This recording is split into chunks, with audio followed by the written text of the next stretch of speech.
சொல்லுங்க ரவிசங்கர். இப்போ நான் கேள்வி இல்லை, நம்ம தான் பேசிக்கிட்டு இருக்கோம். கேள்வி சொல்லுங்க. சரி, இதில் எப்படி கட்சியில் எப்படி இருக்கு அப்படின்னா, எதிர்கட்சியாக இருக்கும் பொழுது ஒரு பேச்சு, சரி, ஆளும் கட்சியாக இருக்கும் பொழுது வேறு ஒரு பேச்சு. சரி.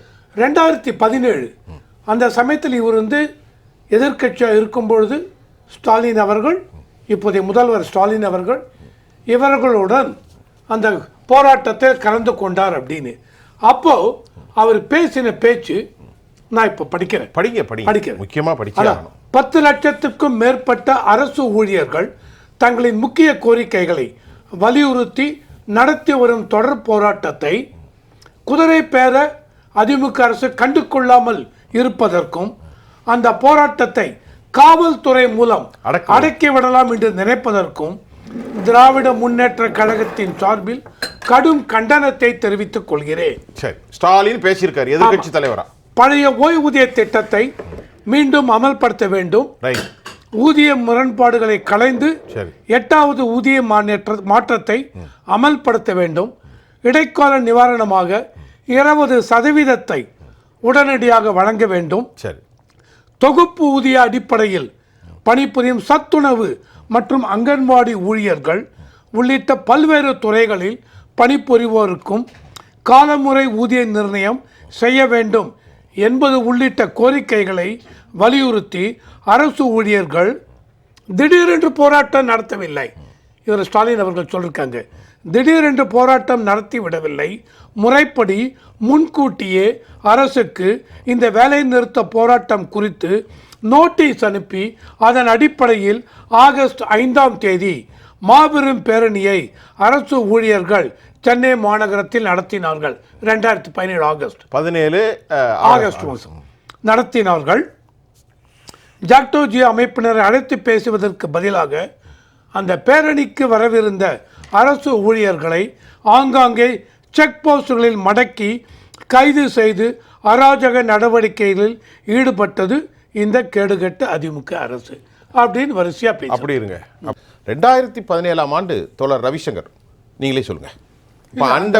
நான் படித்தது ஸ்டேட்மெண்ட் பத்திரிகையில வந்திருக்குன்னு அதை வச்சு படிச்சிருக்கேன். ஓகேவா? அதுல இன்னொன்னு என்ன சொல்றாரு அப்படின்னா, அரசு உருவாக்கிய அசாதாரண சூழ்நிலையால் வருகின்ற 22ஆம் தேதி, அதாவது ஆகஸ்ட் 22ஆம் தேதி 2017 மாநிலம் முழுவதும் உள்ள அரசு ஊழியர்கள் ஒரு நாள் அடையாள வேலை நிறுத்தத்தில் ஈடுபட வேண்டிய நிர்பந்தம் ஏற்பட்டுள்ளது. ஆனால் அப்படி வேலை நிறுத்தத்தில் கலந்து கொள்ளும் அரசு ஊழியர்களுக்கு சம்பளம் வழங்கப்படாது என்றும் தற்காலிக பணியாளர்கள் வேலை இழக்க நேரிடும் என்றும் தலைமைச் செயலாளர் திருமதி கிரிஜா வைத்தியநாதன் மிரட்டி இருப்பது வேதனைக்கு உரியது அப்படின்னு ஸ்டாலின் அறிக்கை விட்டிருக்கார். ஆமா, அரசு நிர்வாகத்தில் உள்ள அரசு ஊழியர்களின் தலைவராகவும் அவர்களின் நலன் குறித்து கனிவுடன் பரிசீலித்து அரசுக்கு தெரிவித்து நிறைவேற்ற வேண்டிய பொறுப்பில் இருப்பவருமான ஒரு தலைமைச் செயலாளர் போராடும் அரசு ஊழியர்களுக்கு மிரட்டல் விடுப்பதும் எச்சரிக்கை செய்வதும் ஜனநாயக விரோத செயல். அப்படி இப்போ சீஃப் செக்ரட்டரி இப்போ அதான் பண்ணிருக்காங்க. என்ன பண்ணிருக்காங்க சொல்லுங்க.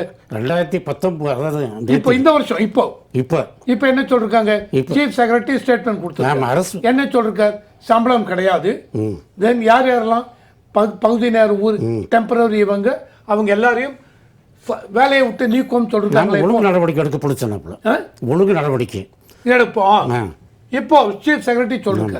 ஆனால் ஒரு நிமிஷம் திரு ரவிசங்கர், தமிழ்நாட்டுடைய ஹோம் செக்ரட்டரி ஒரு ஜிஓ இன்னைக்கு வெளியாயிருக்கு. அது பெரியது. அதில் ஒரு சின்ன பாயிண்ட் என்ன, the disciplinary action will take against them. நான் சுருக்கமாக எல்லாத்துக்கும் யாருக்கு எதிராக அந்த ஊழியர்களுக்கு எதிராக போராட்டத்திற்கு. If any government employee have not allowed an office the consequence of the participant in the proposed one-day strike, அப்படி இருந்தால் in other day இந்த டேட்டையும் குறித்து no work no pay as per the instruction. மிரட்டலா இது இல்லையா? போனா உனக்கு பெரிய ஆபத்து வரும் அப்படின்ட்டு சொல்றாரு.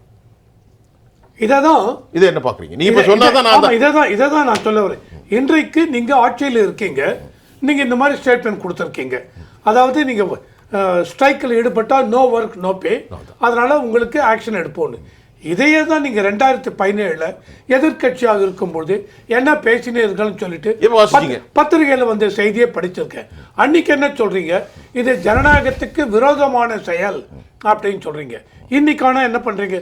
ஸோ என்ன தெரியுது இதில் அப்படின்னா, சார் உங்க எல்லாருக்குமே எதிர்க்கட்சியாக இருக்கும்பொழுது வாக்குறுதிகளை அள்ளி விடுறீங்க சார். உங்க இஷ்டத்துக்கு வாக்குறுதி அள்ளி விடுறீங்க. ஆட்சிக்கு வந்ததுக்கப்புறம் உங்களுக்கு தெரிகிறது ஃபைனான்சியல் இம்ப்ளிகேஷன்ஸ் என்ன. அதாவது உங்களால எவ்வளவு இருக்கு, எப்படி நாங்கள் செயல்படுத்த முடியும். ஒன்றும் இல்லை, நீங்கள் ஓல்டு பென்ஷன் ஸ்கீமே விடுங்க சார். சார் சொன்னார் 21 மாதத்துக்குரிய சம்பள அரியர்ஸ் கொடுக்க முடியவில்லை. எவ்வளோ கோடி இருக்கும் சார்? எவ்வளோ கோடி இருக்கும்? 200, 300, 400 கோடி இருக்குமா தெரியாது. அதையே உங்களால் செலவு பண்ண முடியவில்லை. ஓல்டு பென்ஷன் ஸ்கீமை இம்ப்ளிமெண்ட் பண்ணுவீங்களா? பண்ண முடியாது. ஸோ பண்ண முடியாத வருது எல்லா ஸ்டேட்டுமே சார். சென்ட்ரல் கவர்மெண்ட்டே என்ன பண்ணிட்டாங்க, ஓல்டு பென்ஷன் ஸ்கீம் கிடையாது, பண்ண முடியாது, ஃபைனான்ஷியலி நாட் பாசிபிள் அப்படின்னு சொல்லிட்டு. நான் ஒன்று கேட்குறேன். According to our constitution has given the equal right. If I am one of the member of the government employee, I have a right to participate through the channel of democracy. Agitation, procession is a major part of democracy. And according to today, the Muruganandam, IAS, Chief Secretary, என்ன சொல்றாரு, the violation of rules 20, 22, 22A of Tamil Nadu Servant, rules 1973. Is it, or you feel that it is a kind of threaten? இதில் ஒன்று நான் சொல்ல விரும்புகிறேன். இது எப்படி பார்க்குறீங்க? சட்டப்படி சொல்லலாம். இதையே தான் நீங்கள் பார்க்கணும்னா, நான் இப்போ என்ன பண்ணுவேன், 2003 ஜெயலலிதா அவங்க வந்து எல்லாரையும் அவங்க டிஸ்மிஸ் பண்ணும்பொழுது 1,76,000 பேர் டிஸ்மிஸ் பண்ணாங்க. சுப்ரீம் கோர்ட் அப்போ என்ன சொன்னாங்க, இவங்க டிஸ்மிஸ் பண்ணது கரெக்டுன்ட்டாங்க சுப்ரீம் கோர்ட். வேலையில் நீங்கள் இருக்கிறத ஸ்ட்ரைக் பண்ணீங்கன்னு. என்னால் என்ன பர்சனலாக கேட்டால் ஒத்துக்க முடியல சார். சார் ஒரு அசோசியேஷன் யூனியன் இருக்கிறச்ச நாங்கள் யூனியன் எல்லா டிமாண்டும் கொடுப்போம் சார். நான் என்ன சொல்வேன், நான் ஒரு 10 டிமாண்ட் 15 டிமாண்ட் நீங்கள் கூப்பிட்டு என்ன பேசுங்க, கூப்பிட்டு பேசி ஃபைனான்ஷியலி இதெல்லாம் பாசிபிள் நாட் பாசிபிள், இதை எடுத்துக்கிறோம் இதை எடுத்துக்க மாட்டோம். நீங்கள் என்ன பண்ணீங்க, 2021 ஆட்சிக்கு வரும்பொழுது எல்லாத்தையும் பண்ணுறேன்னு சொல்லி ஓல்டு பென்ஷன்ஸ்க்கு இம்ப்ளிமெண்ட் பண்ணுறேன்னு சொல்லி இன்னைக்கு இப்போ நேற்று என்ன கொடுத்துருக்கீங்க, சரண்டர் ஆஃப் லீவ் 15 நாள் சரண்டர் ஆஃப் லீவை உங்களுக்கு கொடுக்குறோம், சாங்ஷன் பண்ணுறோம். எப்போ? ஏப்ரல் 1, 2026 ஆட்சி முடிந்த பிறகு. ஆட்சி முடியறது இல்லை. உங்களுக்கு எல்லாருக்கும் தெரியும், மார்ச் மாதம் 2026 எலெக்ஷன் அனௌன்ஸ் பண்ணியாச்சுன்னா கோட் ஆஃப் கான்டாக்ட் எப்போ ஜனவரி பிப்ரவரியில் வந்துடும். கோட் ஆஃப் கான்டாக்ட் வந்துடும். ஃப்ரெஷ்ஷாக அப்போ நீங்கள் ஒரு ஆக்ஷன் எடுக்க முடியாது, பாலிசியை டிக்ளேர் பண்ண முடியாது.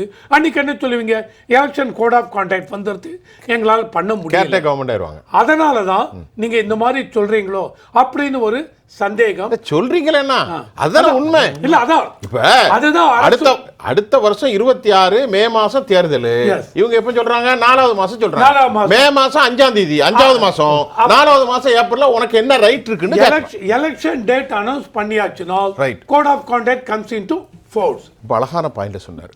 ஒரு கிராமத்தில் ஒரு பழமொழி சொல்லுவாங்க, பெருமைக்கு மாவிடித்து புள்ளை வாயில் மண்ணை அள்ளி போட்ட கதை என்று. அதுதான் நடக்குது அரசாங்கம். கண்டிப்பா பாதிக்கப்பட்டவங்க குடும்பத்தில் அடுப்பு எரியலையே. கண்டிப்பாக சொல்லுங்கள். என்ன இப்போ இவர் சொன்ன மாதிரி 400 ரூபாய் சம்பளம் ஒரு நாளைக்கு, அப்போ ஒரு மாதத்துக்கு 12,000 ரூபாய் சம்பளம். இந்த 12,000 ரூபாய் சம்பளத்தை வச்சுட்டு சிட்டியில் ஒருத்தர் அதுவும் கல்யாணம் ஆகிவிட்டு, கல்யாணம் ஆகாட்டாலே கஷ்டம், கல்யாணம் ஆனால் எப்படி சார் நடத்த போகிறாங்க? இதையாவது அட்லீஸ்ட் மனிதாபிமான அடிப்படையில் சார் உங்களுக்கு 1008 கஷ்டம் இருக்கலாம். இப்போ இவர் சொன்னார், இவங்க ஆட்சிக்கு வருவதற்கு முன்னாடி நிதி நிலைமை எப்படி இருந்தது தெரியாமலாம் இல்லை சார். எதிர்கட்சியாக நீங்கள் இருக்கும் பொழுது பட்ஜெட் வாசிக்கிறாங்க இல்லையா, பட்ஜெட்டில் 2021 வருஷம் மார்ச் மாதம் முடியும் பொழுது 4,35,000 கோடி கடன் தெரியும். அதுக்கப்புறம் ஒவ்வொரு வருஷமும் நீங்கள் வாங்கியிருக்கீங்க. இந்த வருஷம் மார்ச் 26 முடியும் பொழுது நீங்கள் என்ன சொல்லியிருக்கீங்க, அதுவும் இந்த வருஷம் ஏப்ரல் 2025 மார்ச் 2062 முடிய 1,62,000 கோடி கடன் வாங்க போறேன்னு சொல்லிருக்கீங்க. ஒட்டுமொத்த கடன் 9,30,000 கோடி முடிஞ்சு போச்சு. திமுக வந்து எவ்வளவு வாங்கியிருக்காங்க? 5 லட்சம் கோடி. 5 லட்சம் எவ்வளவு வாங்கியிருக்கீங்க. இப்போ இவங்க சொன்ன மாதிரி சார் நீங்க படிப்படியா ஃபேஸ்ட் மேனர் அப்படின்னா படிப்படியாவே இந்த பகுதி நேர ஆசிரியர்களை கொண்டு வந்திருக்கலாம்.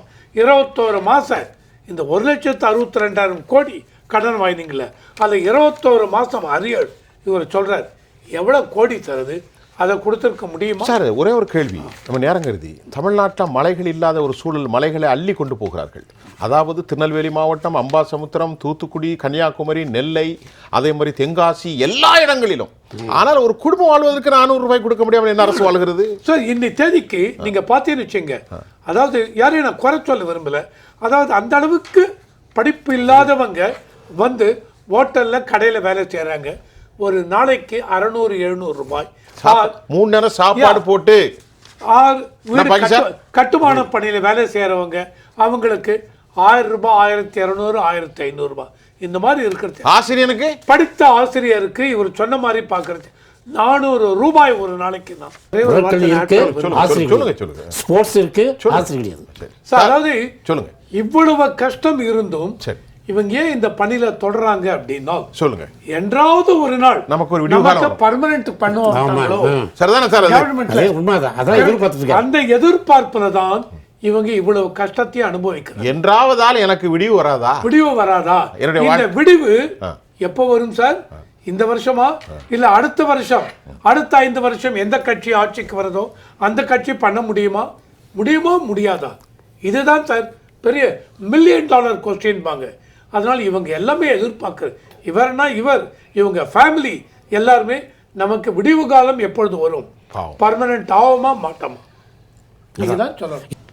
நீங்க இருந்த கடந்த 4 வருடத்தில் என்ன பண்ணிருக்கலாம், இவங்க டிமாண்ட்ஸ் உங்களுக்கு முன்னாடியே தெரியும். கண்டிப்பா. இந்த டிமாண்ட்ஸை ஃபேஸ்ட் மேனர்ல இந்த வருஷம் இவ்வளவு பண்றோம், அடுத்த வருஷம் இவ்வளவு பண்றோம், இப்படி பண்ணி, ஏன்னா நீங்க வாங்குற 1 லட்சம் கடன், 1 லட்சம் கோடி கடன்ல கண்டிப்பா 50,000 கோடி வட்டிக்குன்னு போறது ஏற்கனவே வாங்கினது. இப்போ 70,000 இதுல இதையும் சேர்த்து கொடுத்துருக்கலாம்.